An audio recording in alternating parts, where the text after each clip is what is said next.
Assalamualaikum warahmatullahi wabarakatuh. Waalaikumsalam. Bismillahirrahmanirrahim. Subhanallahil jabbaril qahhar.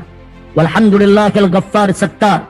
Wassalatu wassalamu ala nabiyil mukhtar wa ala alihil adhar wa ashabihil akhyar wa atba'ihil abrar.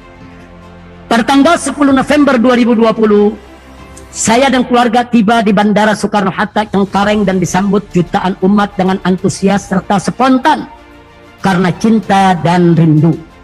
Terjadinya kerumunan jutaan manusia saat pandemi tak terhindarkan. Namun demikian, alhamdulillah, kerumunan tersebut tidak dipermasalahkan oleh pemerintah dan tidak diproses hukum sebagai pelanggaran prokes.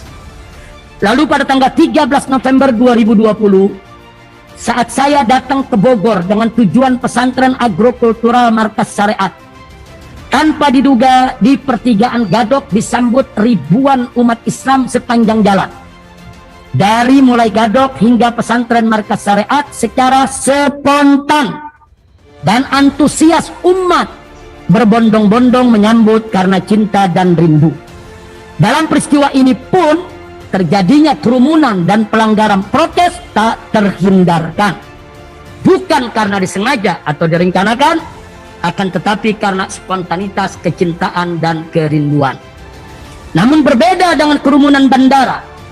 Walaupun jumlah massa kerumunan Megamendung jauh lebih kecil, namun justru dipermasalahkan dan diproses sebagai pelanggaran prokes.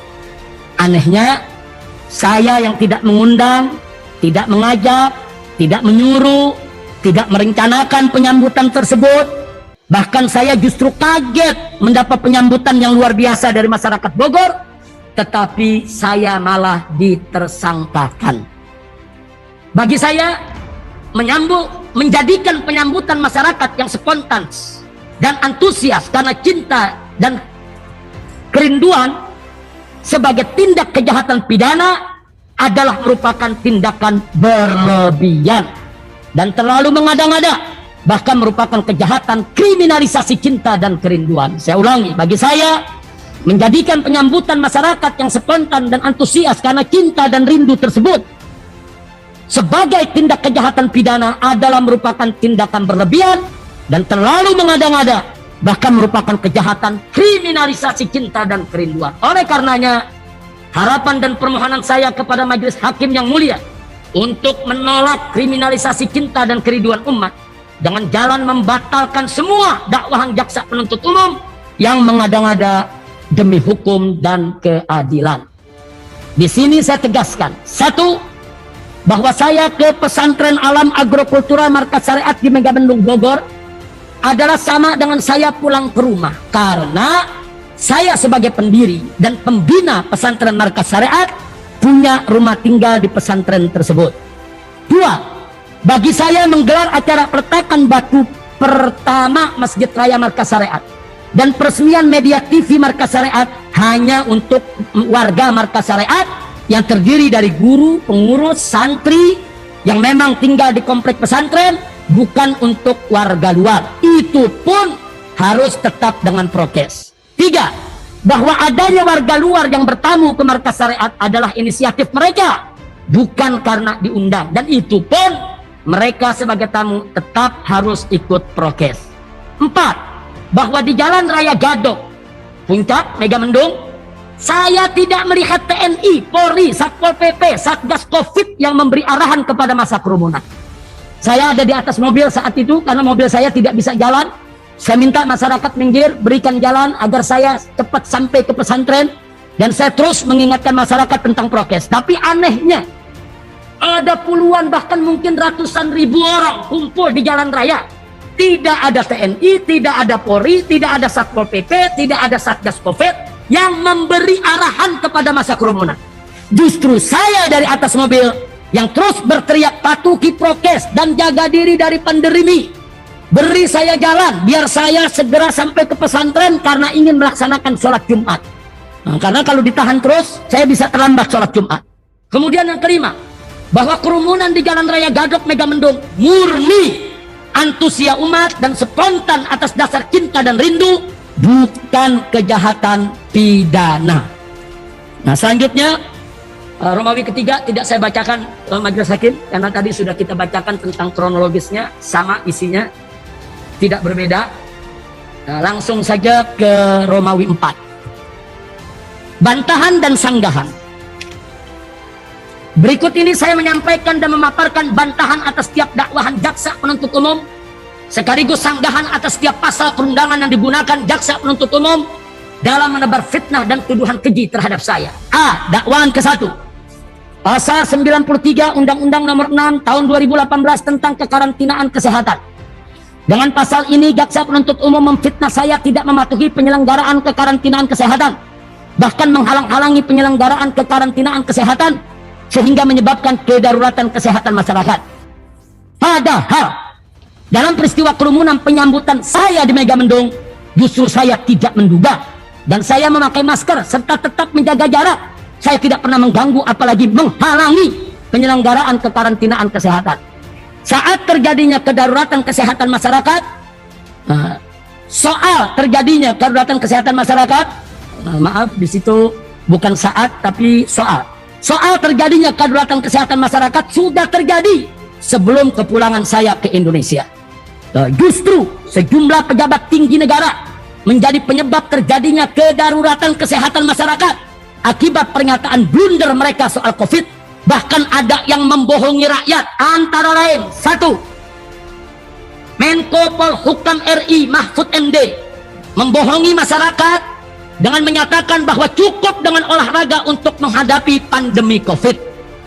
Pernyataan ini tersebar, ada di semua media, sampai saat ini jejak digitalnya ada. 2. Menko Maritim Luhut Binsar Panjaitan membohongi masyarakat dengan menyatakan bahwa virus corona tidak kuat dengan cuaca Indonesia. 3. Menko Perekonomian RI Erlangga juga membohongi masyarakat dengan menyatakan bahwa corona tidak akan masuk Indonesia. 4. Mantan Menteri Kesehatan RI Terawan juga membohongi masyarakat dengan menyatakan bahwa orang sehat hadapi COVID tidak perlu masker, dan yang sakit pun akan sembuh sendiri sehingga tidak perlu diobati. 5. Menteri Perhubungan RI Budi Karya juga membohongi masyarakat dengan menyatakan bahwa nasi kucing membuat kebal dari corona. Sengaja 5 ini saya cantumkan di sini karena mereka semua pejabat tinggi, semuanya adalah menteri. Selain itu, menurut lembaga LP3S masih ada 37 pernyataan blunder aparat tentang COVID yang menunjukkan ketidakseriusan mereka di awal pandemi untuk menghadapi atau menangani pandemi. Pertanyaannya, kenapa bukan mereka yang diproses dengan undang-undang ini? Kenapa bukan mereka yang diseret ke sidang pengadilan ini? Kenapa harus saya? Karena itu saya minta kepada Majelis Hakim yang mulia untuk bisa demi tegaknya hukum dan keadilan untuk membatalkan dakwaan ke-1 tersebut, karena dakwaan ini terlalu mengada-ngada dan bersifat diskriminatif. B. Dakwaan kedua, pasal 14 ayat 1 Undang-Undang Nomor 4 Tahun 1984 tentang wabah penyakit menular. Dengan pasal ini, jaksa penuntut umum memfitnah saya telah dengan sengaja menghalangi pelaksanaan penanggulangan wabah sehingga terancam 1 tahun penjara. Bantahan dan sanggahan saya terhadap dakwaan kedua ini sama dengan bantahan dan sanggahan saya atas dakwaan ke-1. Dakwaan ketiga, pasal 216 ayat 1 KUHP. Dalam pasal ini, jaksa penuntut umum memfitnah saya melakukan perlawanan, yaitu melawan atau mencegah atau menghalang-halangi atau menggagalkan tugas pejabat yang bertugas mengawasi atau mengusut atau memeriksa perbuatan pidana sehingga terancam penjara 4 bulan 2 minggu. Sekali lagi, bantahan dan sanggahan saya terhadap dakwaan ketiga ini sama dengan bantahan dan sanggahan saya atas dakwaan ke-1 dan kedua, karena memang saya tidak pernah menghalang-halangi penyelenggaraan kekarantinaan kesehatan atau pelaksanaan penanggulangan wabah atau petugas negara. Karenanya bagi saya ketiga dakwaan jaksa penuntut umum adalah fitnah, sehingga saya mohon kepada Majelis Hakim yang mulia dan terhormat agar membatalkan semua dakwaan jaksa penuntut umum demi hukum. Nasihat saya untuk kepolisian dan kejaksaan, jangan buat dagelan hukum karena akan merusak citra penegakan hukum di Indonesia. Majelis Hakim yang mulia, akhirnya sampai kepada penutup, saya hanya ingin menyampaikan kepada majelis yang mulia ini sebelum saya tutup eksepsi saya, bahwa kasus kerumunan prokes ini menyebabkan saya berhadapan dengan 3 berkas, 3 sidang dan 3 vonis, 11 dakwahan dan 18 pasal.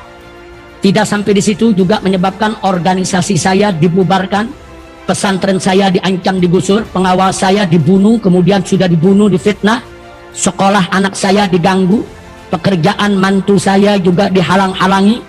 Kemudian ditambah lagi, tidak sampai di situ, ATM keluarga saya sampai saat ini masih diblokir. Nah, kemudian saya tidak paham kenapa kok gara-gara prokes jadi sedahsyat dan sehebat ini.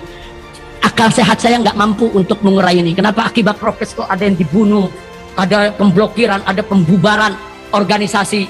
Jadi sekali lagi itu semua menunjukkan bahwa sidang pengadilan ini maaf sekali lagi, beribu maaf. Proses yang saya alami dari mulai penyidikan sampai hari ini dan seterusnya, ini hanya merupakan dagelan politik yang penuh dramatisir. Saya mohon kepada Allah, mudah-mudahan majelis hakim yang mulia dijaga oleh Allah, dilindungi oleh Allah dari segala intervensi dan tetap bisa memutuskan dengan keadilan. Sebagai penutup akhirnya, saya memohon dengan saya kepada majelis hakim untuk mengeluarkan yaitu putusan sela agar